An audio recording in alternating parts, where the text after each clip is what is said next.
పవన్ కళ్యాణ్లో ఉన్నట్టుండి చేంజ్ వచ్చిందా? ఆయన పొత్తు నుండి బయటకు వచ్చేస్తారా? టీడీపీకి చంద్రబాబుకి దూరంగా జరిగి నరేంద్ర మోదీకి దగ్గరై అంటే బీజేపీ జనసేన పొత్తుతో పోటీకి అసెంబ్లీలో నిలబడే అవకాశం ఉందా అనే అనుమానాలు ఇప్పుడు వ్యక్తమవుతున్నాయి. ఎందుకంటే రిపబ్లిక్ డే సందర్భంగా మంగళగిరి జనసేన పార్టీ ఆఫీస్ నుంచి ఆయన చేసినటువంటి ప్రసంగం, అందులో ఆయన ఎక్కడా కూడా నేను పొత్తులో నుంచి బయటకు వచ్చేస్తాను అని చెప్పకపోయినప్పటికీ ఆయన ఒక హెచ్చరిక లాంటి ఒక సందేశాన్ని ఆయన టీడీపీ నాయకులకి, లోకేష్కి, చంద్రబాబు నాయుడుకి కూడా నేరుగా ఇచ్చినటువంటి పరిస్థితి. లోకేష్కి ఏమైతేనేమో మీరు ఎలా పడితే అలా మాట్లాడొద్దు అని చెప్పిన పరిస్థితి. అలాగే చంద్రబాబు నాయుడుకి కూడా మీరు ఏకపక్షంగా అభ్యర్థుల్ని ప్రకటిస్తే నేను కూడా ప్రకటించాల్సి వస్తుంది అని చెప్పడం. ఈ రెండింటిని బట్టి చూస్తే, అలాగే నిన్న ఒక మీటింగ్ జరిగింది జనసేన పార్టీ ఆఫీస్లో. ఇది ఆ మీటింగు. క్రైస్తవ మత పెద్దలు, పాస్టర్లతో ఆయన భేటీ అయ్యారు. సో 2 రోజుల కిందట ఆయన 22వ తారీఖున అయోధ్య వెళ్ళి వచ్చారు. ఆ వెంటనే పాస్టర్లతో మీటింగ్ పెట్టుకున్నారు. ఈ మీటింగ్లో ఎందుకంటే కోస్తా జిల్లాల్లో చాలా నియోజకవర్గాల్లో కాపు ఓటు బ్యాంకు ఎంత ఉందో దానికి సరిసమానంగా, ఒక రకంగా చెప్పాలంటే కొన్ని నియోజకవర్గాల్లో ఎక్కువగా కూడా ఎస్సీ ఓటు బ్యాంకు, అలాగే క్రిస్టియన్ ఓటు బ్యాంకు, అటు 2 కులాల్లోనూ ఆ కులంతో సంబంధం లేకుండా క్రిస్టియన్ ఓటు బ్యాంక్ అనేది చాలా ఎక్కువగా ఉంది కొన్ని నియోజకవర్గాల్లో. ఈ నేపథ్యంలో ఒకవేళ బీజేపీకి దగ్గరైతే ఏమైనా జనసేనకి ఇబ్బందికర పరిణామాలు తలెత్తే అవకాశం ఉందా అనే యాంగిల్లో కూడా ఈ మీటింగ్లో బహుశా చర్చ జరిగి ఉండొచ్చు. ఈ మీటింగ్లో కొంతమంది ఏం మాట్లాడారో కూడా ఇప్పుడు మనం విన్నాం. అయితే దీని మీద పవన్ కళ్యాణ్ దృష్టి సారించి అసలు ఎట్లా ఉంటుంది, నేను ఒకవేళ ఒంటరిగా వెళ్తే, లేదంటే బీజేపీతో పాటుగా వెళ్తే, అంటే చంద్రబాబుతో పొత్తు లేకుండా, టీడీపీతో పొత్తు లేకుండా ఒకవేళ కనుక నేను ఒంటరిగా వెళ్తే ఎలాంటి పరిస్థితులు వస్తాయి అనేది చర్చించుకుని దాని మీద ఆయనకు ఒక క్లారిటీ వచ్చిన తర్వాత ఇలాంటి స్టేట్మెంట్లు ఇస్తున్నారా అనేది కూడా ఆలోచించాల్సినటువంటి పరిస్థితి. ఈ మీటింగ్లో క్రైస్తవులతో జరిగినటువంటి మీటింగ్లో, పాస్టర్లతో జరిగినటువంటి మీటింగ్లో ఏం జరిగిందో ఒకసారి మనం చూద్దాం.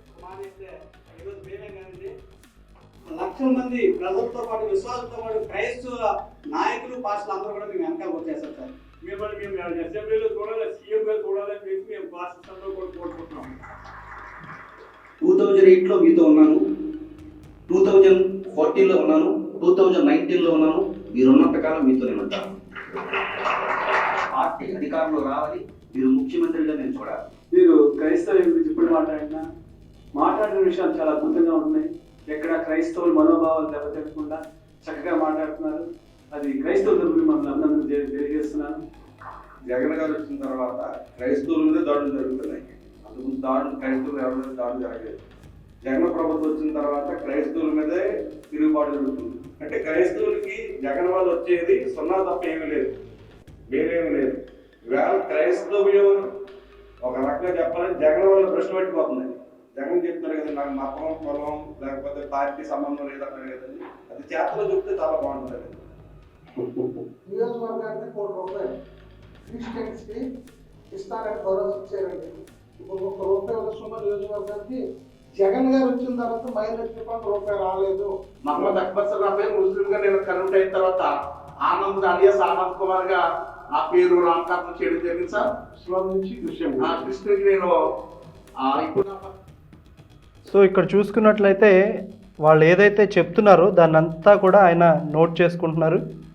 సో ఈ సందర్భంగా ఆయన చేసినటువంటి వ్యాఖ్యలు వీళ్ళందరూ మాట్లాడిన తర్వాత ఇక్కడ రెవరెండ్ మహాదర్స్ గారు ఉద్దన్ రాయల్ పడదు, రెవరెండ్ చాలా డీప్. మాకు మిగతా వాళ్ళకి ఇచ్చినంత డబ్బు మాకు రావట్లేదు. ఒక అదనంగా ₹150, ₹50 నేను నిలబడి చూపించాను. కానీ నేను మీకు ఈరోజు మాట్లాడుతున్నాను, ఈ హిందువుల పండుగ నేను మతం తీసుకున్నాను. ఆయన పాల్గొనలేదు, కానీ ఆయన దగ్గర జరిపించారు ఉగాది పండుగ. అసైడ్ గోల్ మాది. మాకు మిగతా వాళ్ళకి ఇచ్చినంత డబ్బు మాకు రావట్లేదు. ఒక అదనంగా ₹150, ₹50 ఒక పర్టికులర్ పేరు కొంచెం పెంచిన ప్రభుత్వంతో మాట్లాడితే మాత్రం అది నేను చేయించాను. ఇందులో ఎక్కడ కూడా నేను మతం చూడను, వాళ్ళ సమస్యనే చూశాను. క్రైస్తవులకి జనసేన వ్యతిరేకం ఎప్పటికీ కాదు. కానీ క్రైస్తవులకి నేను అంతగా ఉండాలి అనే మాట ఎలా చెప్పాలి, నేను నిలబడి చూపించాను. కానీ నేను మీకు ఈరోజు మాట్లాడుతున్నాను, మీ ఉనికి కోసం, మీ గౌరవం కోసం నేను సంపూర్ణంగా క్రిస్టియన్ సమాజం పట్ల నేను నిలబడతాను.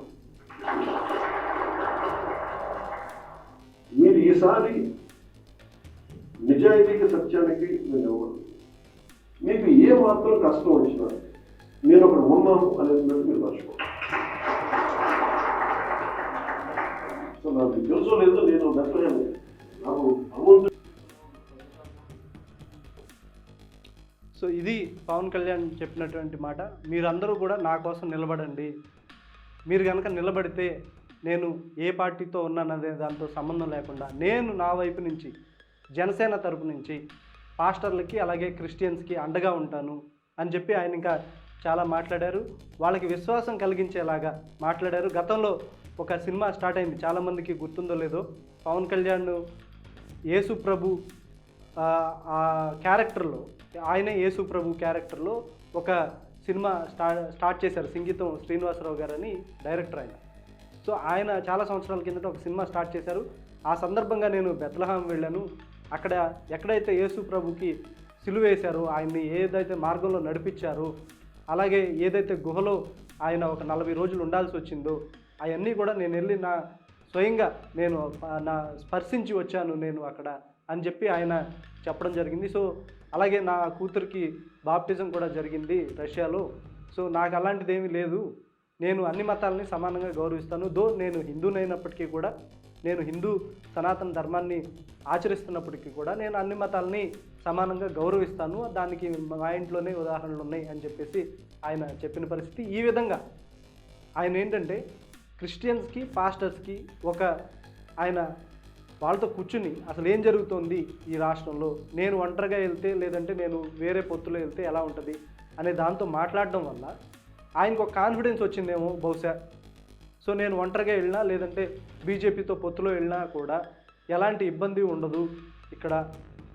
ఎందుకంటే చాలామంది చెప్పారు కదా, జగన్మోహన్ రెడ్డి వాళ్ళు కూడా మాకు పెద్దగా మేలు జరగలేదని కొంతమంది చెప్పారు. అంటే పాస్టర్లు వీళ్ళంతా కూడా, లేదంటే క్రిస్టియన్ నాయకులు వీళ్ళంతా కూడా. సో కాబట్టి నేను ఒంటరిగా వెళ్ళడమే కరెక్ట్ ఏమో అని భావించి ఉండొచ్చు పవన్ కళ్యాణ్. అందుకనే బహుశా టీడీపీ పొత్తు నుంచి మనం బయటకు వచ్చేద్దాం, ఎలాగో నరేంద్ర మోడీ అండదండలు ఉంటాయి కదా అని చెప్పి కూడా పవన్ కళ్యాణ్ అనుకున్నాడేమో అనే విధంగా కూడా ఇప్పుడు చర్చ జరుగుతుంది.